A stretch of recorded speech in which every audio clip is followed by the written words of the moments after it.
What's going on, YouTube? This is What Would Josh Do, and today we're checking out this brand new tablet, the Matrix Pad Z4 Pro. There are no reviews of this on Amazon at the moment, so let's check it out. The non-pro version is actually Amazon's choice on Amazon as I am recording this video. So the pro version should be that much better. So I've never heard of this, but apparently with 4.5 stars in Amazon's choice, a lot of people have. So it's got a 10.1 inch, it's only 720p, but front and rear cameras, a quad-core 64-bit processor. This one's got 64 gigs of storage, I believe. So let's check it out. One thing I'm concerned about is how it charges. These days, every phone we have uses Type-C to charge, and even Apple's adopting Type-C in their newest products. So I really hope this does not use micro USB. It's 2019. This is 64 gig version. Awesome. That's enough to store plenty of games and apps. Actually, this is going to be something my daughter uses. I don't use a tablet. I actually use a Chromebook, and that is my tablet. A detachable Chromebook that's touchscreen is my future purchase. I definitely would love to get a detachable Chromebook. Turn it into a tablet when I want to and attach the keyboard and do some typing on it when I need to. That sounds like the perfect device for me.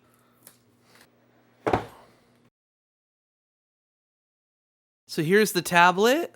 How does it charge? It charges off a micro USB.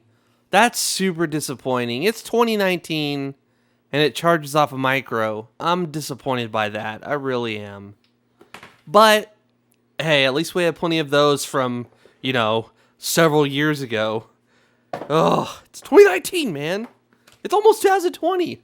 This year's almost over. Please, in your next one, put Type-C. Micro USB is, like, at this point, just outdated and... Sorry, I'm just a little frustrated. That means I gotta carry around a different charger than I do for my phone and my Chromebook and all the other devices I have. But it'll be alright. It'll be alright. There's the micro USB cable. Here's the USB charger. It's 5 volts at 2 amps, so you should have plenty of these lying around. Some instruction booklet and other stuff. Luckily, I've got plenty of these, and I actually found this one the other day. This one's pretty old and beat, but it still works. Charges off. You can tell it's old because it charges off a micro USB. Everything these days uses Type-C.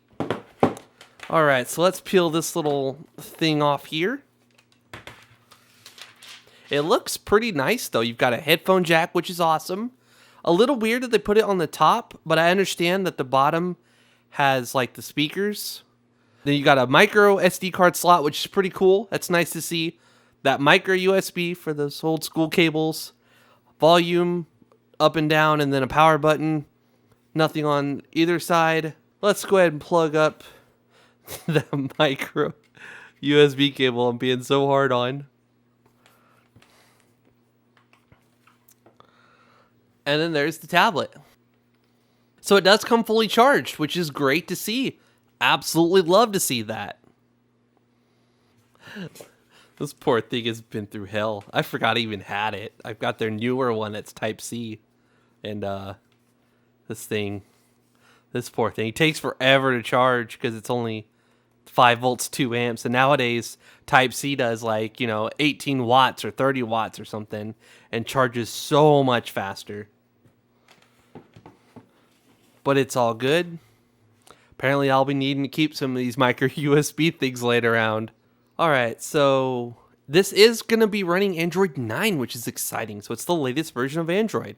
We'll connect it to our Google Fiber internet. I'm going to go ahead and sign into my daughter's Gmail account because, well, technically it's not her Gmail account. It's ours, but she uses it. I'm trying to do things the right way, My daughter's going to be old enough to have her own stuff here in the next several months, and I want her to have stuff that's for her, Not when she turns 20 years old, her Facebook says, "Happy birthday, you're 72 years old." She hates it, but I feel like it's the responsible thing to do.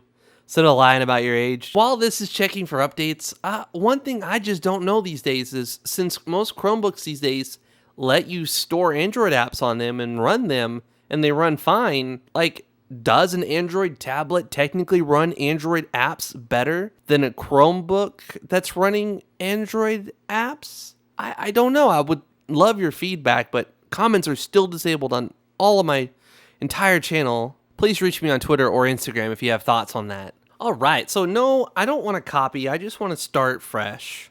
I mean, it's got cameras, which is cool on both front and back if you want to use Google Duo or Facebook video chat or something. And then you got a camera on the back if you want to show what you're looking at. But ideally, you're not going to use a tablet to record or videos or pictures. But if you're having a video chat with someone, it is nice to have a bigger screen than your phone.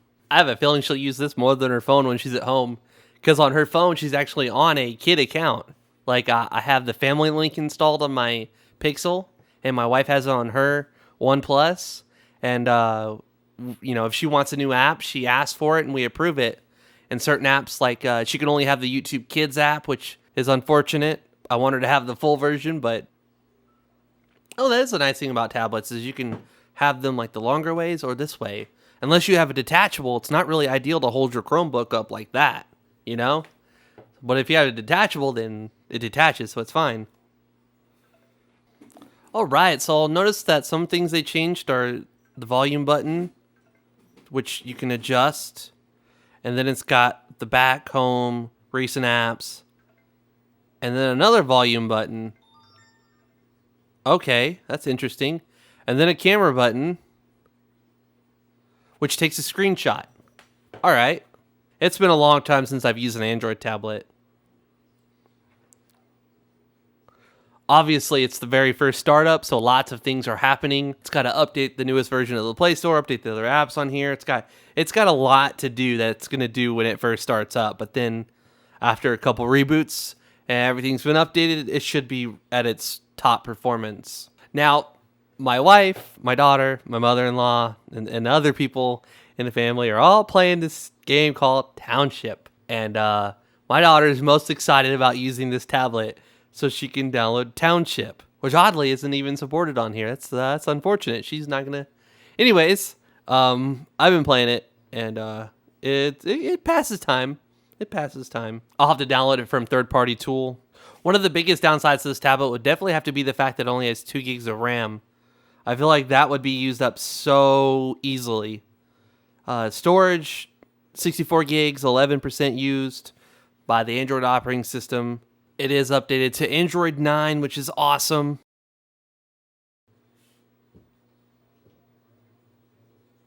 All right, so I have let everything update. It's at an idle. I downloaded this thing called CPU Monitor that shows me up here what everything's at. So both of these devices have no apps running at all. And both of them have 2 gigs of RAM. Keep in mind, this is DDR3. This is older RAM. I don't know what this one has. Probably DDR3 as well. But I'm going to go ahead and start up Township on both of them at the same time. We're going to see which one loads a little bit faster. This device is from like 2013, I believe. This is an older device. It uses micro USB to charge. It's pretty old. But it still does very well for today.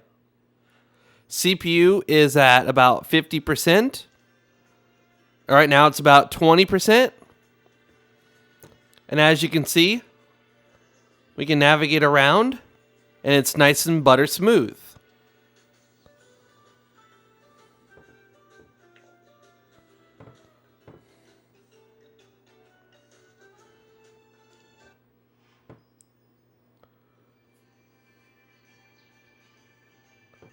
On this device, things aren't exactly that way. I'm trying to be totally unbiased here. This is $119 on Amazon right now. This is way less than what's going to cost you to get a phone. This is less than a Fire HD, which can only install apps that are from the Amazon App Store. It doesn't use the Google Play Store, which on here we sit at like really high usages while playing this game. But I'll go ahead and just navigate around and do some stuff to show you. It's a little bit of lag. Navigating around, and let's see. We went ahead and got some more food for our cows. And now let's go ahead and provide some more. That corn, let's see. Let's go ahead and harvest that corn. And since we used it, we'll put some more up here. We'll go back. This is not mine. This is my daughter's, so I hope she's not too mad at me for doing this. But I'm trying to find where she puts her little... Here, so let's give some more food for those guys. Oh, we need some more wheat.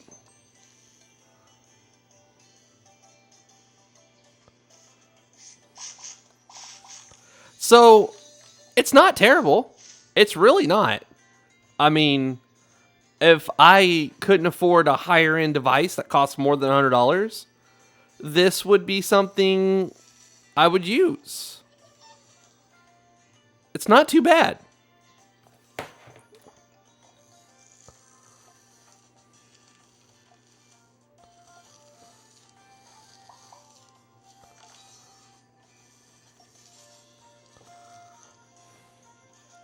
See? I mean, it's not as butter smooth, but I think when you're looking at a $100 bill and you're looking at what all it's going to buy you and the reality of devices that can run this at a better experience, and this is on a tablet, this is on a much better experience than it is, and that's an argument you could make as well is, would you rather play on a bigger screen that runs a little bit slower, or would you rather play on a much smaller screen where it's a lot harder to see things? Just look at all the amount of stuff you can see with this compared to a phone. I mean, look at that. That is a huge difference. Absolutely huge difference. But this is also a lot smoother as well. I didn't mean to cut all that up. Oh, I'm cutting everything up. Check that out. That's not bad at all. It's amazing that the NVIDIA Shield is, at this point, several years old, but still an amazing little device that doesn't take everything it's got to do something, This thing definitely does struggle. Look at that. When it comes up, it goes away after a bit. And then I go over here. That's 100. And that's 20 to 30. And that's just locked at 100. I'm really not trying to hate on this thing. I promise you I'm not. This, when it came out, was like $300, and I knocked it down to $199. And at this point, it's so old, and so many things have forgotten about it.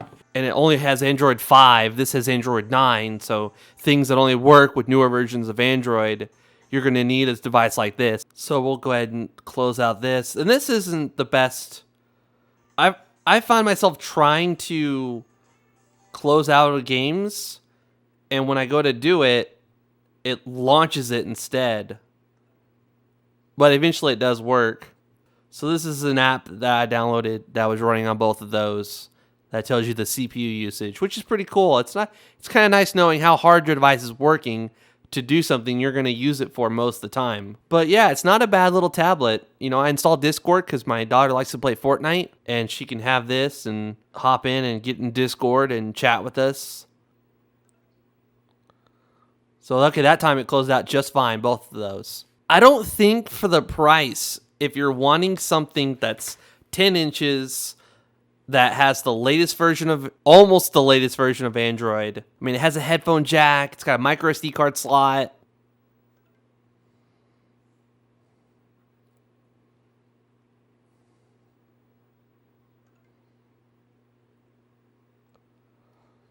We're pretty different. Everyone in your family is different. That's why Verizon lets everyone mix and match different unlimited plans. So you're only paying for what you need. It's definitely safe to say this thing struggles.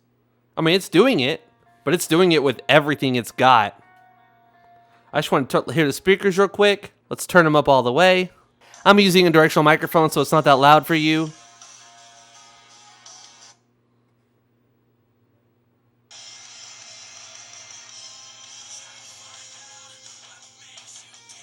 Those aren't bad at all.